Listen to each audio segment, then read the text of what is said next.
शोहरत दौलत बेग में ही खोकर मर गए और आगामी पीढ़ी को अंधविश्वास कट्टरता कुप्रथा के दल दाल में धकेलकर और अपने द्वारा वर्णित लिखित गंध को नियम मर्यादा परंपरा के रूप में आस्था श्रद्धा विश्वास के रूप पुख्ता करने के लिए प्रेरित कर गए। अतीत की विभूतियों सा आगामी पीढ़ी का कोई दुश्मन नहीं है, जिनकी कोई भी उपलब्धि थी।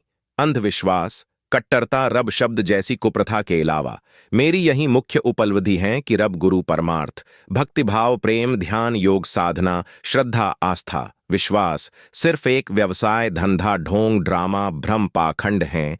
यह सरल सहज शब्दों में सिद्ध स्पष्ट साफ कर सकता हूं। अगर कोई विवेक की चिंतन मनन विचारिक हैं तो अंधविश्वासी कट्टर कुप्रथा भेड़ों की भीड़ गुरु शिष्य जैसे लोगों से परहेज करता हूं, जो अतीत की विभूतियों द्वारा लिखित वर्णित ग्रंथ पोथी पुस्तकों के पीछे चेहरा छुपाकर चर्चा का हिस्सा बनने की आदत से मजबूर हैं। उनको चर्चित होने की लत लगी होती है। रब शब्द सिर्फ एक व्यवसाय धंधा है, सरेआम चलने वाला, जिसको सरकार भी संरक्षण देती है। धर्म मजहब संगठन सरकारों द्वारा ही मुख्य रूप संचालित आयोजित किया जाता है, जो एक कुप्रथा है। सृष्टि में सिर्फ दो लोगों को ही वचीशव, एक सरकार और दूसरे धर्म मजहब संगठन के दलालों प्रवक्ताओं का, जो सिर्फ अपने हित साधने तक ही सीमित इस्तेमाल कर रहे हैं। सरल सहज करोड़ों लोगों को बावे प्रवक्ता गुरु करोड़ों अंधविश्वासी कट्टर भेड़ों की भीड़ के कहें पर ही खुद में प्रभुत्व समाहित समझ लेते हैं और खुद रब प्रभु रब की पंक्ति में खड़ा महसूस करते हैं। उसी के नशे में रहते हैं, जो एक मानसिक रोग है।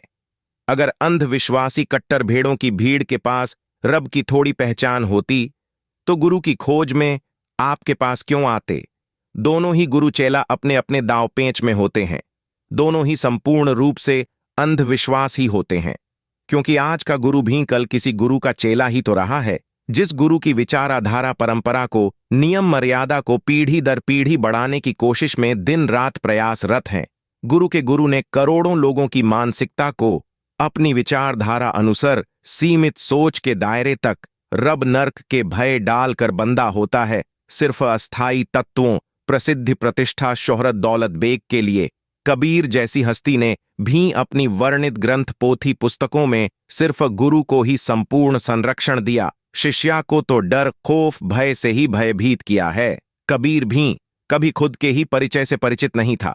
शेष सब तो छोड़ ही दो, कोई भी विवेकी है तो चर्चा के लिए आमंत्रित करता हूं, जिसकी खुद की कोई उपलब्धि हो, अतीत की विभूतियों के वर्णित ग्रंथों पुस्तकों पोथियों के भोज से मुक्त हो, खुद का सिर काट कर आए, तत्पर्य बुद्धि की स्मृति कोश की प्रत्येक वृत्ति से हटा कर आए, बुद्धि के दृष्टिकोण से बुद्धि से बुद्धिमान हुए लोगों के लिए एक पल भी नष्ट। शोहरत दौलत बेग में ही खोकर मर गए और आगामी पीढ़ी को अंधविश्वास कट्टरता कुप्रथा के दल दाल में धकेलकर और अपने द्वारा वर्णित लिखित गंध को नियम मर्यादा परंपरा के रूप में आस्था श्रद्धा विश्वास के